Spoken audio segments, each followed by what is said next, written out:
Hi, everybody. This is Sally Ember, EDD, author, science fiction series The Spanners. Volume 1, This Changes Everything. Pre-orders start November 5th and go through December 19th, 2013. The actual release date through Smashwords is December 20th, 2013. To celebrate that and to start my whole launch, I gave my first public reading last night in the Newark Park Mall in California. I live in Hayward, and you are looking at me today in my room where my computer is. This is my first YouTube video of a public reading, so be nice to me if you're going to write comments. I am used to reading, but I'm not used to making my own videos, so if you have suggestions, please frame them in a way that isn't mean. Thank you. So, in This Changes Everything, Clara Brannon is the main character, and she has been visited by holograms of 5 different aliens. This chapter that I'm going to read is called Interlude 2, Excerpts from the Chief Communicator's Occasional Log. Clara freaks out. December 29th, 2012. No matter what happens to me, don't stop believing in the possibility of a better future. I write this section as I look out the window at the overcast sky and wish for rain. It almost never rains here. As a New England transplant and Midwest raised girl, I often disparage the sunny sameness of this climate. I miss having weather to match or even cause my moods. If it were storming today, my gloomy thoughts would have a proper setting. I could die in any of 100 timelines, versions in which I am or am not going to meet the band and become the chief communicator for Earth. Someone else can be the liaison for Earth for the Many Worlds Collective. But many of the other events could be similar and possibly identical. Or I could become the CC, but not stay in this post for 30 years due to death, resignation, or other ways I stop being the CC. Someone else could take my place, or there could be a new configuration which does not utilize a chief communicator as liaison for Earth. I may or may not be with Epifanio. We may acknowledge our love and be together, married or not, for 30 or 40 years. Or one of us dies amidst or before that romantic time. Or he keeps believing he does not love me. Or. Having previews doesn't avail me of knowledge of my future the way I would like it to. Most of the time, I only get glimpses, pieces, fragments. They're out of sequence, incomplete, and as I frequently explain, difficult to interpret and understand. Plus, which future am I seeing? How many factors change? Timelines rebraid, diverge. Time-alting is not exact. It can't be. I am considering all of this and the ways these complicate my writing when I feel that pleasant sense of anticipation and greeting that accompany a visit from one of the band. I look toward my front door. Even though they're holograms, they already learned from me that the convention of entering through the front door works best for Earthers versus just appearing or moving through a wall or ceiling. Most of the time, they follow this convention. Having no corporeal presence, they can't knock. So Led makes his version of a throat-clearing noise, something I suggest to them early on. This serves to let me know where they are and when they arrive. Hello, Led. Then I say aloud, "Hi, what's new?" "Hello, Clara," Led greets me. It takes a few visits, but they all finally call me just Clara, which I prefer.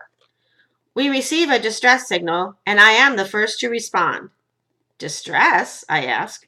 "From where? Or whom?" "From you," Led replies. His blue-gray, beach ball-sized shape floats slowly around my room, then hovers close to me for the next lines he says. "Your thoughts and ruminations send out signals to us at all times, especially when they're disorganized, confused, angry, sad, scared, or otherwise off balance. These are interpreted as distress," Led tells me, hovering closer to me and exuding that calming effect he can turn on at will. If we scan the content and believe we can be helpful, one or more of us comes to work with you immediately. Oh, I say, sounding overly bright to myself. Like a bat signal?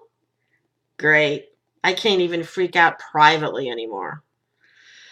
I turn toward Led's hovering, grigious ovoid image and ask, how am I supposed to cope with all of these changes and possibilities, alterations in timelines, variations, inversions, without contemplating and then emoting upon my considerations? I have no earthers I can ask or process all of this with, you know. I remind him of my isolation and uniqueness here. 2 more pops indicate Janice Diana are now here as well. I must be more upset than I realize. Janice moves toward me with Diana right behind her. They're not usually more than a few centimeters apart in their green pickle bodies, even in hologram forms. I feel a spark of envy of their pair bond. What will I do if I never have a partner? It's bad enough that I might be without Epifanio except as a distant friend, but will I have no one else? I startle myself by saying this last part aloud. And, I continue, feeling the immensely strong upsurge of my many questions, emotions, and disturbances, which I must have suppressed up till now, I need processing time, partners or counselors, help to become the best CC that I can be. I am quite cooperative and willing, but you must understand, this is all very strange, new, and unnerving for me. I need time and space, phases, and methods to assist me with adjusting. I am only an egg. This last part comes out as a bit of a wail. I am upset. Janice and Diana seem to exchange an unspoken communication by wiggling and touching each other, then move even closer to me. I start to move away, but resist. Led bounces a few times, then says, Robert Heinlein aside, Clara, we are very glad that this is happening now. We are wondering what took so long for your reaction to occur. Diana adds, in fact, if you do not bring these issues to us this week or next, we have plans to induce this state in order for them to arise. They must occur, and you must, as you say, process in order to move ahead with your training and work as liaison. Excellent, Janice says, matching my earlier brightness, but hers is authentic. This is right on schedule. Good job. You will better understand and have more compassion for your fragmenters, even your trenchers and side defiers from these experiences. I am rather stunned. You mean I'm supposed to have a meltdown? Actually, Led answers, we are surprised every day so far that you do not have, as you say, any melting down.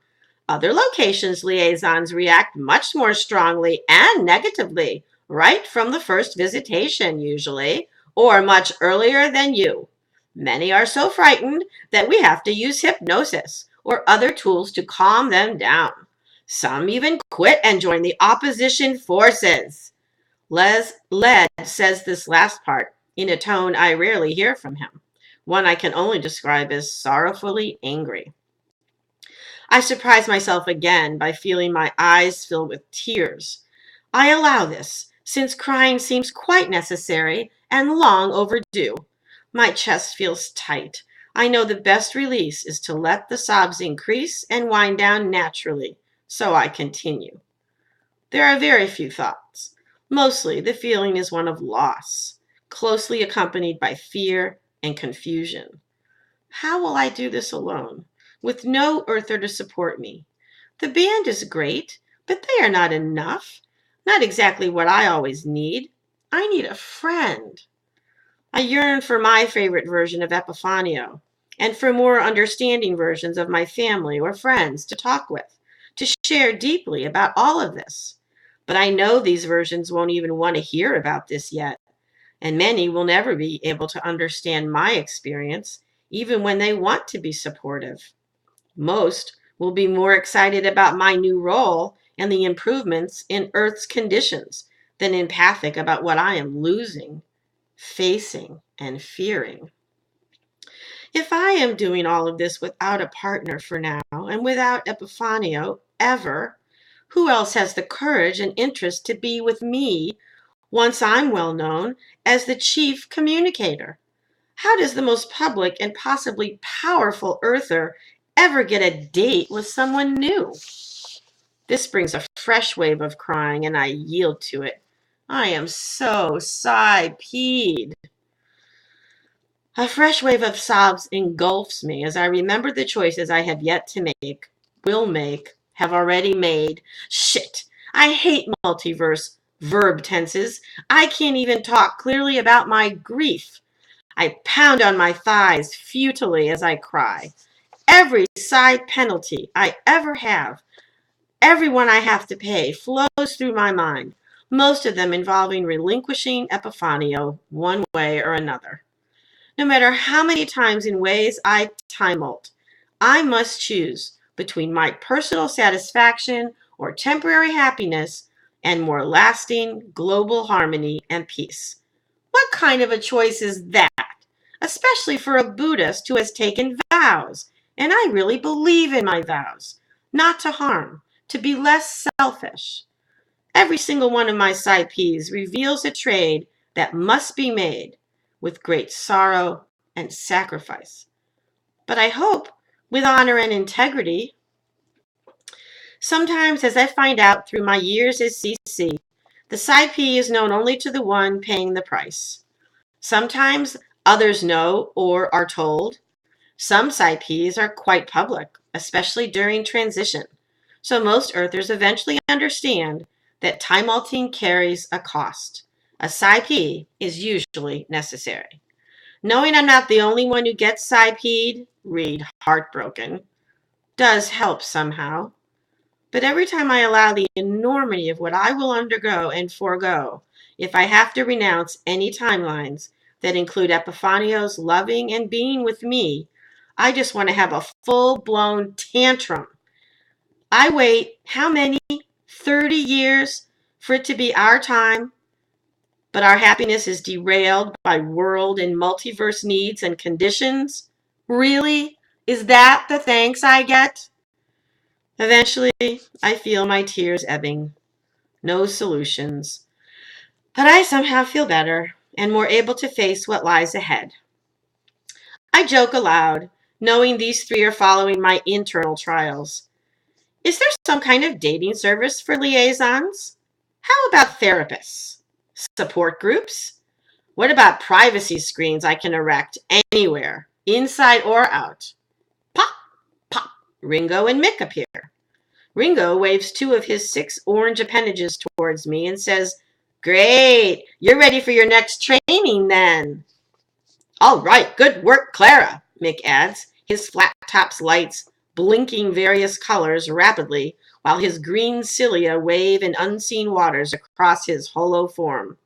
"Next is how to invite MWC visits and exclude us, as you feel is proper.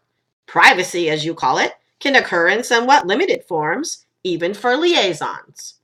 I blow my nose. Well, good. What about friends? Helpers? What about Epifanio?